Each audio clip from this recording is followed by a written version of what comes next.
Yaxşı, tamam. Bax müəllimlər, deməli, testi yazanda da sizin qarşınızda yəni testin olub-olmamağı problem deyil. Yəni mən onsuz da belə deyim, məsəl üçün nəyisə izah eləyirəmsə tutalım olsun testin vəsait, ibtidai siniflərin.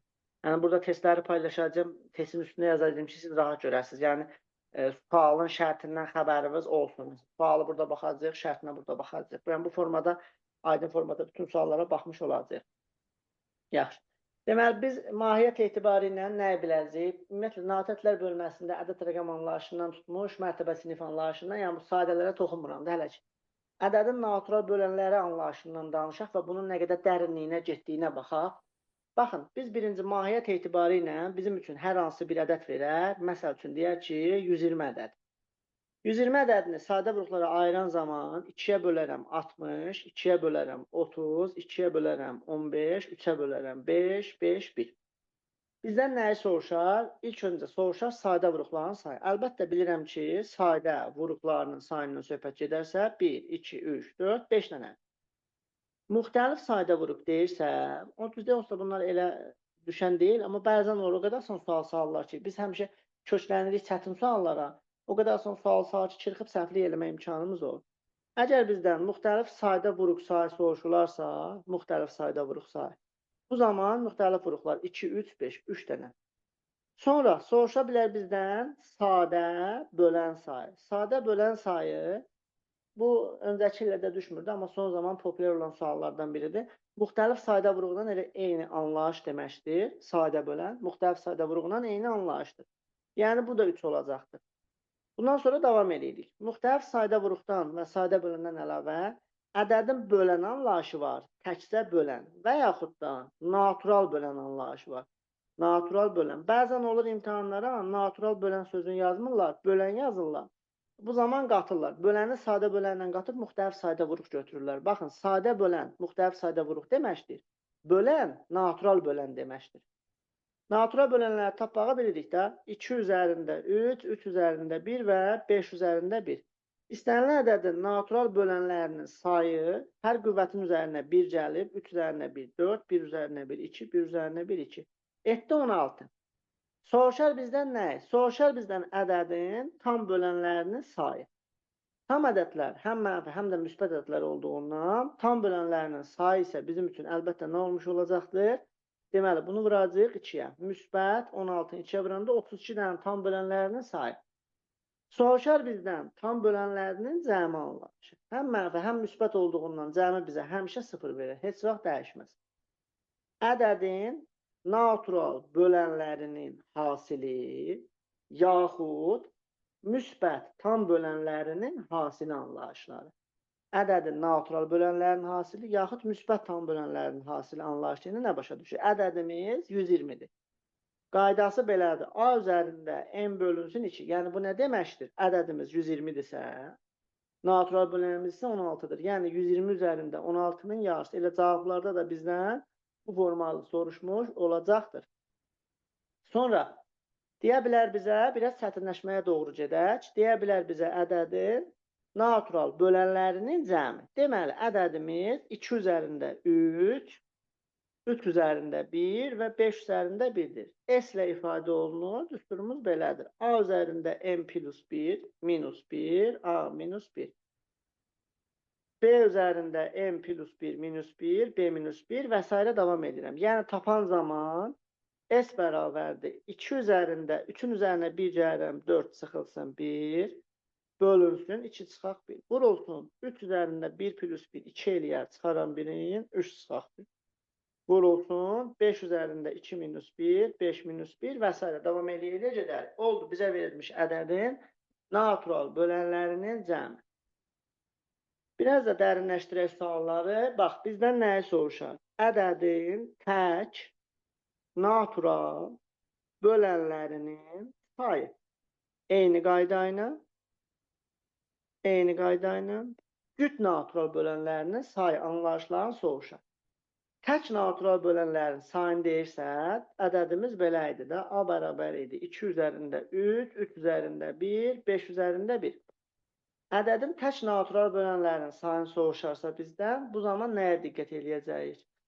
Müəllim, tək natural bölən deyirsə, tək ədədlərin natural bölənini tapıram, qutarır gedir. Başqa heç nəyə baxmıram. Tək ədədlərim 3 və 5 olduğundan n tək bərabərdir. 3-ün üzərindəki 1 plus 1, 2, 5-in üzərində 1 plus 1, 2, elədi 4. Əsas məsələ, bax indi MHM-də də var bu sual tiplərindən. Məsələn, toplularda bunlarda istifadə olunmur. Tək və cütdən istifadə olunmur. Amma imtahanlarda istifadə olunur. Sertifikasiya miqdə. Cüt natural böləndən söhbət gedərsə, məsəl üçün, natural bölənlərin cütü. 2 qaydası var. Nəyə görə 2 qaydası var? Qaydalardan biri ondan ibarətdir ki, ədədin ümumi natural bölənlərindən tək natural bölənləri çıxmaq. Ümumi natural bölənləri tapmışdım da. Nə idi? Natural bölən bərabərdir 4 vur 2 vur 2 edirdi 16. Demək, mən cütü tapıramsa 16-dan çıxıram 4-ə eləyir 12. Olur tək natural bölən. Bir də, bax buna aid məsələn, çıxmanı bəzən elə suallar olur ki, dəyişənli suallar olur. Həll eləmə imkanımız olmur deyə bunun ikinci qaydasını yaradırlar. Demək, ikinci qayda nədir? Onu dedim, cüt natural bölənini tapmaq, ədədi A ədədidir. 2-yə bölüb elə natural bölənini tapmaq deməkdir. Bu qədər bəsit. Ədədimiz neçə idi? 120. Yəni A ədədini 2-yə bölsəm, əlbəttə olacaq 2 üstündə 2, 3 üstündə 1, 5 üstündə 1. Ədədin cüt natural böləni 2 üsulla tapılır. Ümumi natural böləndən təki çıxırlar, ya da ki, ədədi 2-yə bölüb normal natural böləni tapırlar.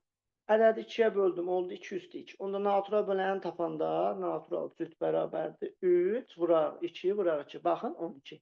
Deməli, tamamilə doğru cavabı almış olduq. Soruşar bizdən bunun biraz da çətinləşmişini nə deyə bilər bizə? Deyər ki, ədədin məsəl üçün mürəkkəb bölənlərinin sayını tapın. Ədədin sadə olmayan bölənlərinin sayını tapın. Və yaxud da ədədin mürəkkəb bölənlərinin cəmini tapın. Baxın, A ədədi bərabərdir 3 üzərində 3, 3 üzərində 1 və 5 üzərində 1 şərtləri verər bizdən nə soruşar? Deyər, bu ədədin sadə olmayan bölənlərinin sayını tapın. Bilirsiniz nədir? Dili ilə deyil. Yəni, bunların hamısı elə sözü başa düşsə, rahat başa düşə bilərdir. Əzbərçilikdən kənara çıxırıq da, mahiyyətini başa düşməliyik. Ədədin bizdən soruşur ki, müəllim, nəyin tap? Sadə olmayan. Sadə olmayan bölən, deməli, natural bölənlə sadələri çıxaram, sadə olmayan qalar da bu qədər bəsit. Sadə olmayanı istəyirsə, natural bölənim 16 idi. Bundan sadə bölən. Sadə bölən nə idi? Müxtəlif, sadə vuruq. Neçə dənə idi? 3 dənə. Vəssalam. Çıxdım 3 dənəsin, qaldı. Cavabı 13. Oldu ədədin sadə olmayan bölənlərinin sayı. Bəs müəllim, mürəkkəb bölən sayı tap desə nə eləyərəm? Bilirsiniz, burada nə eləyəcəyik? Eyni şərtə bir dənə 1 əlavə eləyəcəyik. Niyə? Çünki bir ədədi nə sadədir, nə də mürəkkəbdir. Yəni, bu sadə olmayandır. Bəs mürəkkəb desə 16-dan, yəni natural böləndən çıxaram sadə böləni, bir də çıxaram 1-i. Bu ikisini qatmırıq. Mürəkkəb deyəndə 1-i də çıxırıq. Eləyəcək 12 dənə mürəkkəb böləni. Bunun cəmin istəyə bilər sizdən. Məsələn, cəmin nə istəyə bilər? Deyər ki, ay müəllim, 120 ədədinin sadə olmayan bölənlərinin və yaxud da elə mürəkkəb bölənlərinin cəmi. İkisi də eyni anlayışa gəlmişsiniz. Cəm deyəndə eyni gedir. Cəmin tapan zaman isə ən asan, ən rahat yolu qaydası nədən ibarətdir? A ədədi bərabərdir, yazmışam bura. Bu ədədin müxtəlif sadə vuruqlarını toplayarlar, yəni sadə bölənlərin toplayarlar qayda olaraq. Həmişə qarşısına bir dənə mənfi atırlar, yəni mənfi deyəndə mənfi atırlar. Yəni bunun sadə olmayan bölənlərinin cəmi və yaxud da mürəkkəb bölənlərin cəmindən söhbət gedərsə mənfi 10 eləyər. Bu da işlədiyimiz testlərin içərisində bizim gəlib qarşımıza çıxmış olacaq. Sadəcə bunları belə mahiyyət etibarından deyirəm ki, müəyyən qədər dərs sahəsindən məlumatınız olsun və izaha başa düşmüş olasınız. Yəni, növbətdə sınıfda başdan başlayacağım. Ən ilk ədəd, rəqəm, bölünmə əlamətləri, qalıqlı bölmənin qaydaları və s. davam elə gedəcək. Məsəl üçün, buradan qısa bir şeylər dedim. Tutalım Əbubaçokdan bir şeylər deyim. Baxın, belə bir anlayışımız var Əbubaçokda. Bax, məsələn, mənə deyir ki, Əbu Bəzən testlərdə bunu dəyişən kimi istifadə edirlər. A kvadratı və B kvadratı bərabərdir əbu A, B-nin ümumiyyətlə bağlanmış kvadratı. Bax, bu istəyir əbobda, istəyir əkobda fərq eləməz. Hər üçü üçün keçərli sayıdır. Yəni, onsuz da mahiyyət etibarıyla tutalım 2 ilə 3 götürsən belə, 2 ilə 3 qarşılıqlı sadə ədədlərdir də. Bu niyə yazdım? Qaydanı bilək ki, bəzən dəyişən verir. Məsələn, n plus 3, n plus 2. Burada kvadrata qaldıranda müxtəsər vurma düsturları olur, kvadratlar fərqi. Yəni, ona aid müəyyən qədər suallar çıxır. Qarşımıza çıxsa daha yaxşı mahiyyətini başa düşərsiniz. Yəni, toplularda, dəyərdə, güvəndə olmayan qeydlərdən deyirəm. Abituriyentlər bizim hamımızın gördüyü toplulardan əlavədə, yəni MHM aid olan qeydlərdən deyirəm. Məsəl üçün, biz bunu da mahiyyət etibarıyla yoxlasaq, 2 ilə 3 sadə ədədlərdir. Sadə ədədlərin əbubu 1-dir, kvadrat da 1 eləyər. 4 ilə 9 da yenə sadə ədədlərdir. Sadəni yoxladım ki, onsuz alınsa hamısında alınacaq. 4 ilə 9-un əbubu da yenə 1 eləyir. Bundan əlavə olaraq, baxın, qalıqlı bölməyə tutalım, belə bir sual var. Məsələn, deyir ki, ədədim 7-yə böldükdə 1 A ədədidir. Onu 7-yə böldükdə neçə dəfə düşür bilmirəm, qalıqda 3 alınır. Həmin ədədini 12-yə böldükdə neçə dəfə düşür bilmirəm, qalıqda 8 alınır. Həmin ədədini 15-ə böldükdə lap 3 yazıram, lap çox uzatmır. 4-ə böldükdə neçə dəfə düşür bilmirəm, deməli 5. Qalıqda 1 alınır. Aha, məsələn, sizdən deyir ki, A ədədini ala biləcək ən kiçik qiymət tapın. Məsəl üçün, fikir yürüdən var, necə həll eləyərik bunu? Yəni, sertifikasiyada istifadə olunan sual, miqrada istifadə olunan sual. 1 A ədədidir, bilmirəm nədir. 7-yə bölürəm, neçə dəfə düşür, yenə bilmirəm. Sadəcə qalığı bilirəm. Bölən və qalığı bilirəm. A-nın ala biləcəyi ən kiçik, bilirsiniz özü necə düşür? Demir, hansı ədəddir? Çünki ədəd desə taparsınız da. Nə var ki, özümü yorub bu boyda həll eləməkdənsə, variantı qoyacam yerinə tapacam da. Deyir ki, A ədədinin ala biləcəyi ən kiçik qiymətin rəqəmləri cəmin ver mənə. Aha, mən nə bilim neçədir rəqəmləri cəmi? Məsələn, fikir yürüdən var, necə həll eləyə bilərik? Necə yanaşarıq? Müəllim, bunu A bərabərdir, 7 vurulsun. Həmişə biz demən qisməti vururuq, bölənə, üzərinə gəlirik, qalır. Tamam, yaxşı. Bizim də siz deyirsiniz ki, A bərabərdir 7x plus 3, B bərabərdir 12y plus 8, yenə A bərabərdir 5z plus 1. Aha, sonra? Müəllim, burada B yazdınız, A olmalıdır da orada. Düzdür? Hə, bu da adı da, bu da adı. İndi bunları bir-birinə bərabər edə bilərik. Bərabərləşdirərik.